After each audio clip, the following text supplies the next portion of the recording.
Entonces ahí, ¿no? Está verificando, ahí introduce el dedo, les decía, ¿no? Revisa que no haya nada hacia arriba, hacia abajo, a veces puede ver adherencias, a veces puede haber una adherencia acá y dificulta un poco el pase del tubo, ¿no? El tubo se va a otro lado, cerciorarse de que esté libre, las fenestras que van a quedar adentro, ya saben, ¿no?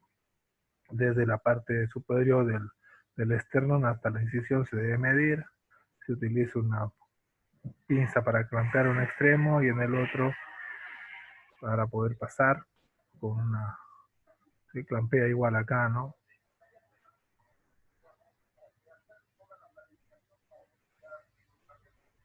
Y la dirección que les decía es hacia arriba y posterior, ¿no? Esa es la dirección, ¿no? Entonces ahí va introduciendo el tubo.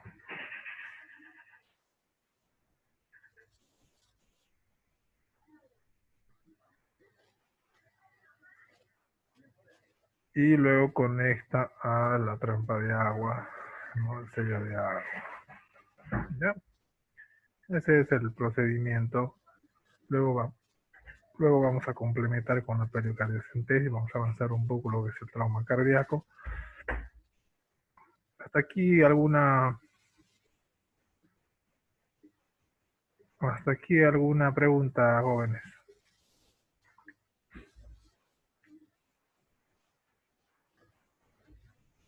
¿Se entendió el procedimiento? ¿Alguna duda que tengan? Entonces, esta es la colocación de un tubo de tórax, también se llama toracostomía, colocación de tubo de tórax, colocación de tubo intratorácico, ¿no? Varias denominaciones. ¿Dudas? O empezamos ya el otro tema que tenemos programado para hoy.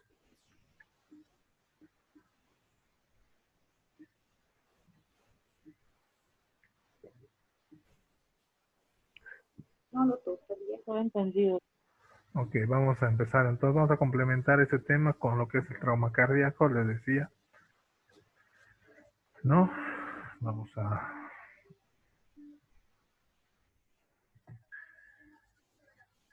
Bien.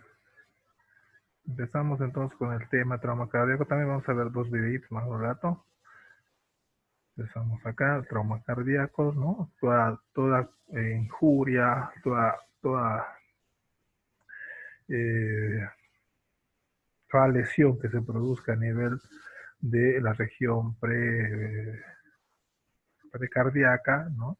Se va a considerar como traumatismo cardíaco, ¿no? Al igual que en el tórax, este puede ser penetrante o no penetrante, ¿no? Penetrante cuando va a haber una solución de continuidad y va a estar comprometido el pericardio, ¿no? Sabemos que es esa estructura anatómica que cubre todo el corazón, ¿no? Y los grandes vasos, ¿no? O puede ser no penetrante producto de una contusión, ¿no? Desde las lesiones traumáticas ya hemos visto todas estas, ¿no? Hemos visto ayer lo que es la neuroextensión, el abierto, el masivo, el tórax inestable. Hoy día vamos a complementar con el taponamiento cardíaco, que son, como dicen, lesiones traumáticas letales, ¿no? También vamos a ver lo que es la contusión cardíaca, la ruptura, traumatismo de grandes vasos, principalmente la aorta, ¿no? Esto de ruptura diafragmática lo hemos visto ya en otras clases, ¿no? Entonces, recordemos que el saco pericárdico es una estructura fibrosa que les decía que cubre todo el corazón y grandes vasos, en la cual generalmente encontramos, ¿no?, una presencia de líquido entre 15 ml a 20 que lubrica, ¿no es cierto?, para que el corazón pueda eh, funcionar adecuadamente, ¿no es cierto? Entonces, el espacio pericárdico normalmente está ocupado por esa cantidad de líquido, ¿no? Es lo normal. Entonces, toda lesión que se produzca en el espacio supraesternal, ¿no? Ambas tetillas y el epigastrio, ¿no? Se va a considerar como una lesión, ¿no? Ya sea contusa o penetrante en el tórax, Entonces, si hablamos de lesiones penetrantes, podemos hablar producidas por arma blanca, por arma de fuego, ¿no es cierto? Pueden ser iatrogénicas también, ¿no? Cuando realizamos una colocación de un catéter venoso central, por decir, ¿no? Este procedimiento también algunas veces puede llegar a producir un traumatismo cardíaco, ¿no? O un desgarro traumático. Al realizar una reanimación cardiopulmonar, muchas veces se produce un desgarro traumático, ¿no? Entonces, entre las principales causas de lesiones penetrantes tenemos estas. Entre las diferencias entre herida por arma blanca y arma de fuego, ¿no? Se sabe que las heridas por arma blanca tienen un 89% de sobrevida, a diferencia de las de arma de fuego, un 50%, ¿no? Esto se debe a que un arma de fuego, una bala, lesiona más estructuras que una por arma blanca, ¿no? Generalmente se limita solamente al lugar de la lesión, ¿no? Pero a diferencia de esta, en relación al taponamiento cardíaco, una herida de arma blanca puede producir un 80% de taponamiento cardíaco, ¿no? Y en el caso de un arma de fuego, solo un 20%. ¿Por qué? Porque la lesión a veces en arma de fuego es mínima, ¿no? Si bien lesiona varias estructuras es mínima, no da para producir un taponamiento cardíaco, a diferencia de por arma blanca, generalmente la herida es mayor y da para que produzca una mayor presencia del líquido alrededor del corazón y por ende un taponamiento cardíaco, ¿no? Obviamente que en ambos va a haber signos de hemorragia y shock hipovolémico, ¿no? Entonces vamos a tener las complicaciones. Hemotórax, puede llegar esta sangre que puede iniciar en el corazón, puede llegar hasta pulmones produciendo un hemotórax también, ¿no? Ya a veces lo que vamos a ver más adelante, el taponamiento cardíaco comprime los grandes vasos, produciendo una disminución de la presión arterial, ¿no es cierto? Algunos desgarros, ¿no? Ya sea a nivel de las válvulas del corazón, pueden producir a la larga insuficiencia cardíaca congestiva, ¿no? Y el taponamiento cardíaco, obviamente, ¿no? Es una complicación más frecuente. Dentro del diagnóstico, principalmente el cuadro clínico, ya les decía, ¿no? El antecedente de una contusión, de un trauma por objeto punzocortante o uh, por armas de fuego, ¿no? Entre las contusiones, la principal, ustedes saben que es los accidentes automovilísticos, ¿no?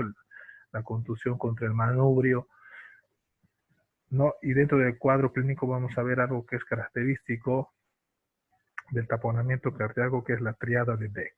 Vamos a describir ahorita qué significa la triada de Beck, que corresponde al taponamiento cardíaco y se da como hipotensión, ¿no? Ruidos cardíacos apagados, cuando usted ausculta la región cardíaca precordial, va a escuchar que los ruidos estén disminuidos, casi apagados, y una distensión de las venas yugulares del cuello, ¿no? ¿Por qué? Porque está comprimido acá el corazón, no puede expandirse, entonces forma la triada de Beck, ¿no? Ojo con esto que siempre pregunta el examen. Luego va a haber signos de choque hipovolémico, ¿no? Hipotensión, taquicardia, diaporesis, ¿no? Obviamente que esto va a llevar a una parada cardiopulmonar, ¿no? Entonces es importante actuar de manera rápida, ¿no? Dentro de otros estudios que se puede hacer a este paciente, se puede hacer un electrocardiograma, una radiografía de tórax, un ecocardiograma o ecofaz que se llama, ¿no? Que simplemente es una ecografía para determinar cuánto de líquido hay alrededor del corazón, ¿no? Entonces, ¿cómo se va a ver un taponamiento cardíaco en una radiografía de tórax? Va a haber un ensanchamiento de la silueta cardíaca, ¿no? Entonces, ven ahí un ensanchamiento de la silueta cardíaca, ¿no? Esta, por ejemplo, es una contusión cardíaca o trauma cardíaco por un trozo de vidrio, ¿no? Aquí hay un pequeño objeto acá, radio denso, ¿no? Puede ser producido por una esquirla, qué sé yo, al detonarse una granada, ¿no? A veces disparan esquirlas y pueden producir lesiones a través de estas, ¿no? O por un perdigón, ¿no? En este caso ven acá en una imagen radiodensa, ¿no? También hay alteraciones a nivel del electrocardiograma, ¿no? Principalmente alteraciones de tipo infarto agudo de miocardio, ¿no? Una alteración del segmento ST, esa es la clase. Siempre se va a presentar así, porque debemos considerar que hay lesión cardíaca, lesión del miocardio, y cuando hay lesión del miocardio, siempre va a haber una superdesnivel del segmento ST.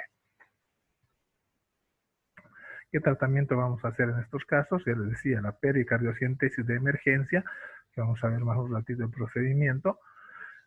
Podemos realizar en algunos casos una toracotomía, también se puede hacer una toracotomía anterior para llegar al corazón, o también directamente una esternotomía media, como ven acá en el gráfico, ¿no? Que es una incisión sobre el esternón para llegar a la cavidad cardíaca, ¿no? A veces cuando las lesiones son a nivel del ventrículo izquierdo, se prefiere una toracotomía. Dentro de las lesiones no penetrantes, les decía, ¿no? Las principales, el accidente de tránsito, contusión por volante, ¿no? O caída de grandes alturas, ¿no? Traumas deportivos también pueden producir una contusión hasta taponamiento cardíaco, lesiones por onda expansiva, ¿no? Explosiones, ¿no? A veces algunas lesiones de trauma abdominal por aumento de la presión intravascular pueden producir una lesión indirecta.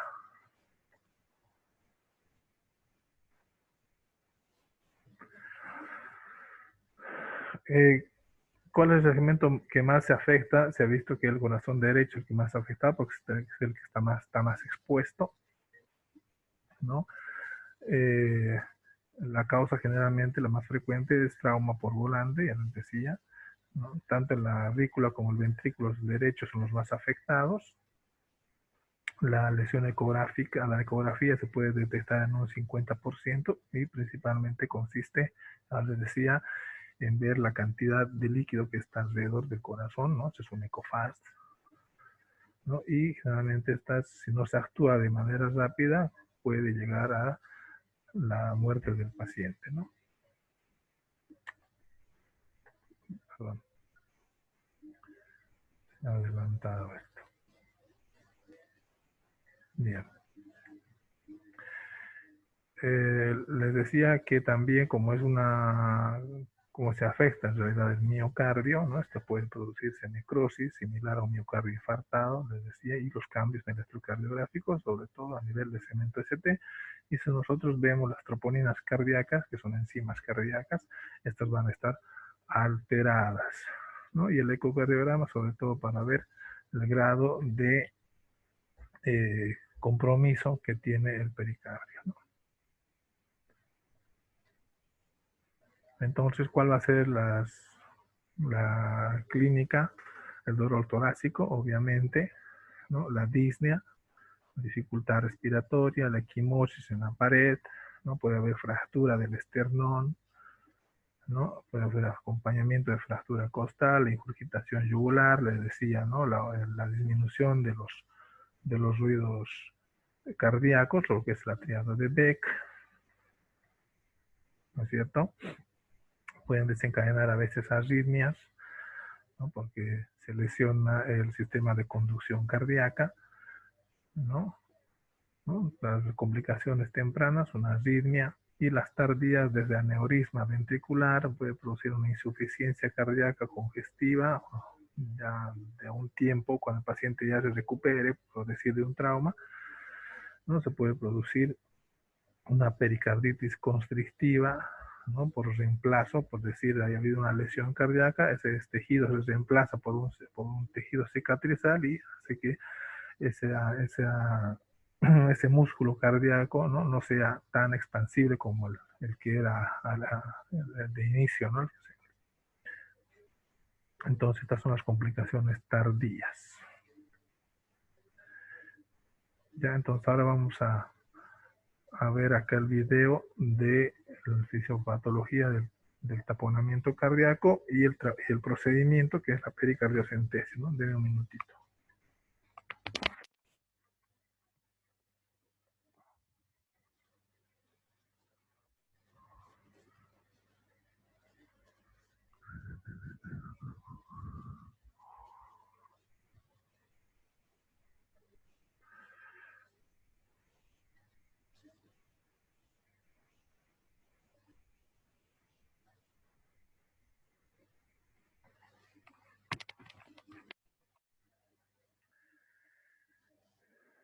Bien, ahí les dejo el video,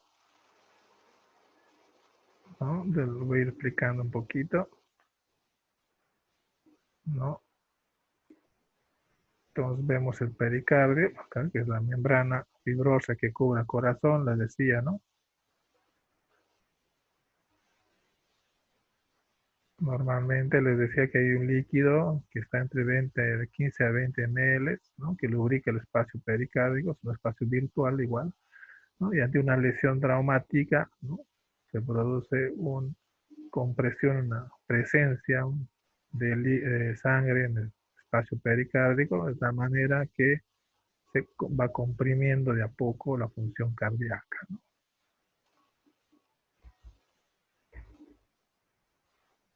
¿No? Entonces, de esa manera es que se va a producir lo que le decía, ¿no? La disminución de los ritmos cardíacos, ¿no? La ingurgitación yugular, ¿no? Que es la, la triada de Beck, ¿no? ¿Y qué es lo que debemos hacer? Ya les decía, ante un taponamiento cardíaco, una medida de extrema urgencia, que tenemos que hacer una pericardiocentesis, ¿no? Que vamos a ver a continuación.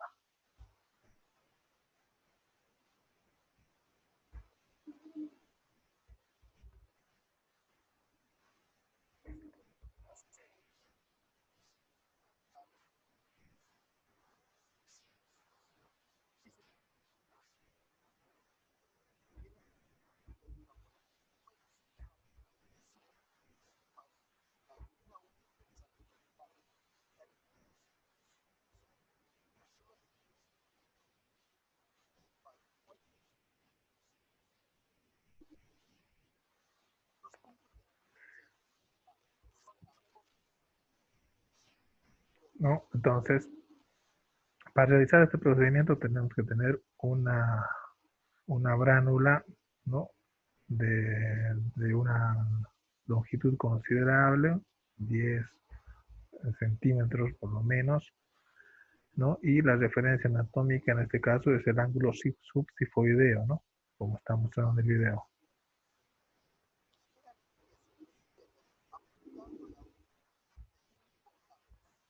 ¿no? Entonces, como dice, la punción se hace a 45 grados, ¿no? Con la relación al plano horizontal, ¿no? 45 grados, ángulo sifoideo en relación en dirección a el hueco axilar izquierdo,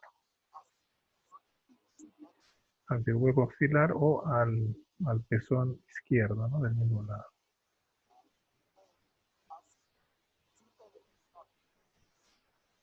Entonces se va introduciendo, ¿no? Como siempre, vamos introduciendo, vamos aspirando, ¿no? Introduciendo, aspirando.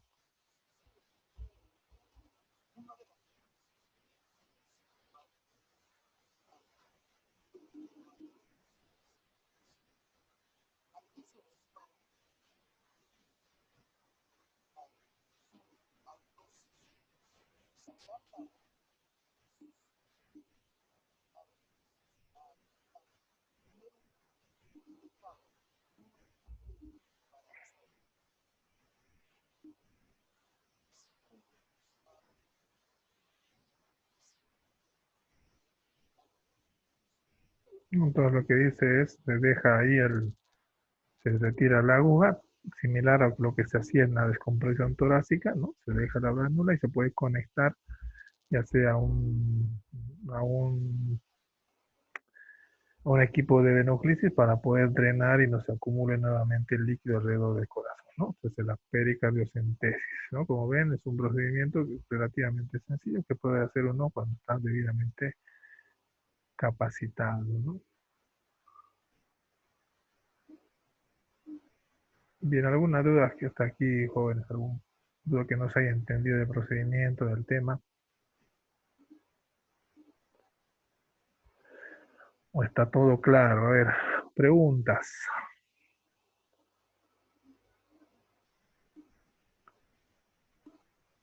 Doctor,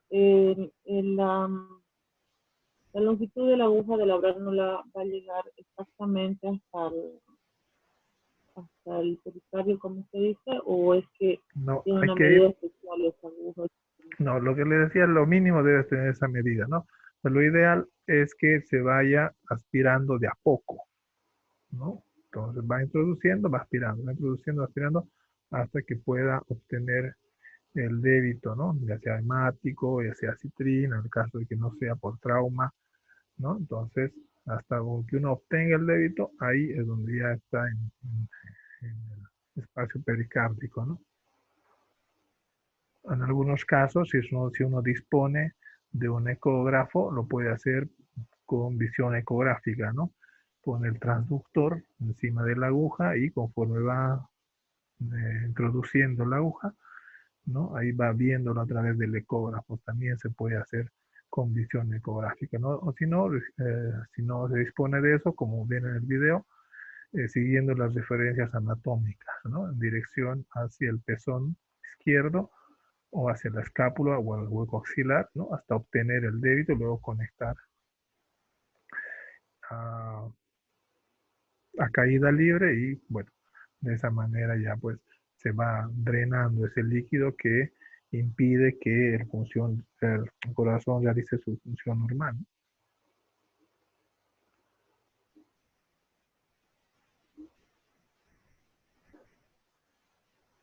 ¿Alguna otra duda, jóvenes?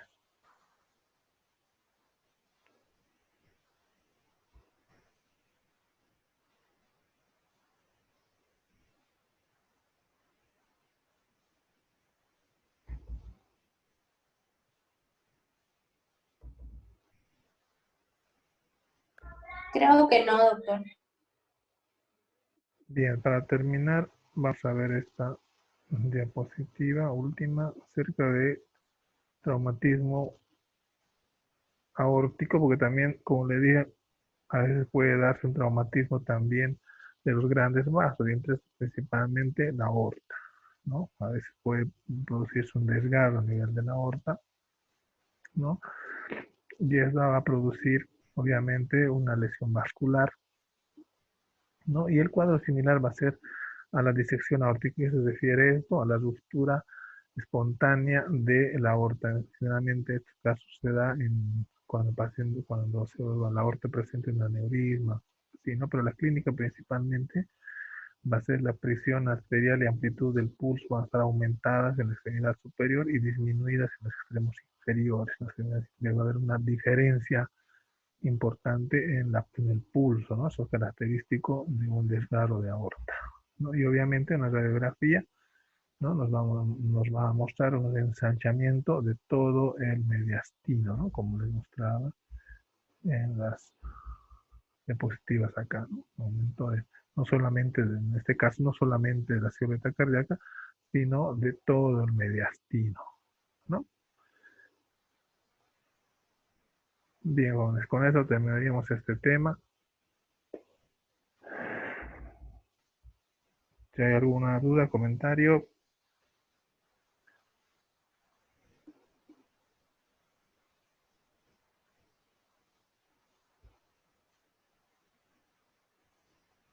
ninguna duda,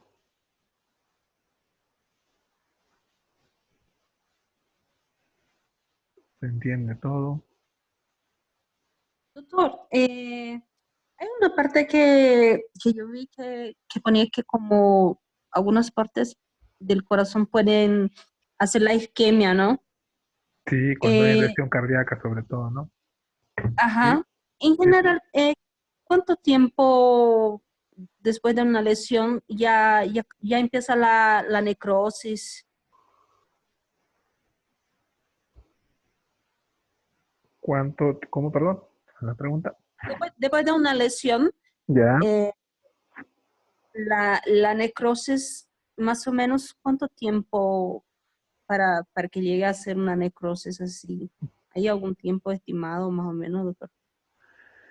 Cuando hay lesión del miocardio como tal, ¿no? Por un traumatismo, generalmente la necrosis cardíaca se va a presentar en las primeras 4 horas, ¿no? Principal de ese tiempo se va a presentar una necrosis de ese segmento dañado, ¿no? Y como les decía, esto se va a reflejar ya sea en un electrocardiograma o con eh, una marcación de troponinas, que son enzimas netamente cardíacas, ¿no? Que se alteran cuando hay eh, necrosis o isquemia del músculo cardíaco, ¿no? Gracias, doctor. Bien, ¿otra duda? ¿Preguntas?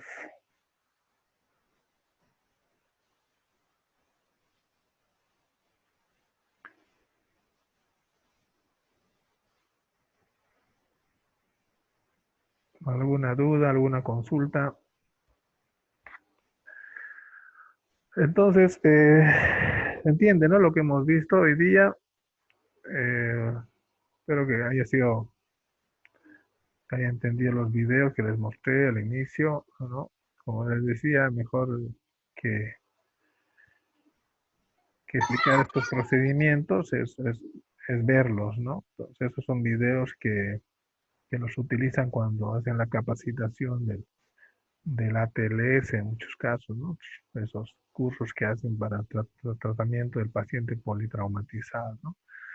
Y un libro muy interesante es este que les recomendaba en anterior caso también, es el libro de la Sociedad Panamericana de Trauma, ¿no? Es un buen libro, les lo recomiendo para los que les interese lo que es el manejo del paciente traumatizado.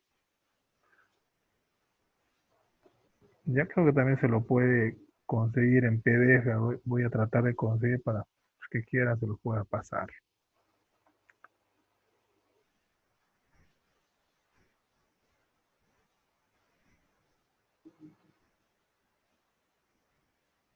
Listo, jóvenes, ¿alguna duda, alguna consulta? Si no, bueno, terminamos acá, ¿no?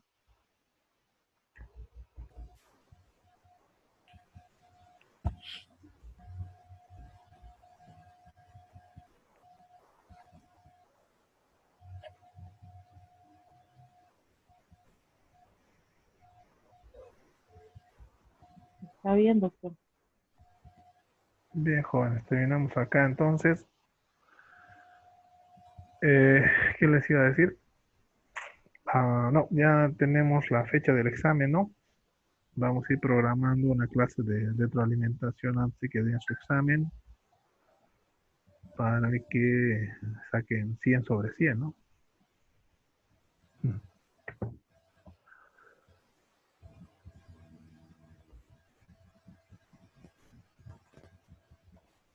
Listo, jóvenes, entonces aquí terminamos la clase de hoy. Ya, doctor. Buenas noches, doctor. Tengan una buena Gracias, doctor. Listo, muy bien, chicos. Gracias, Buenas doctor. noches. Buenas noches.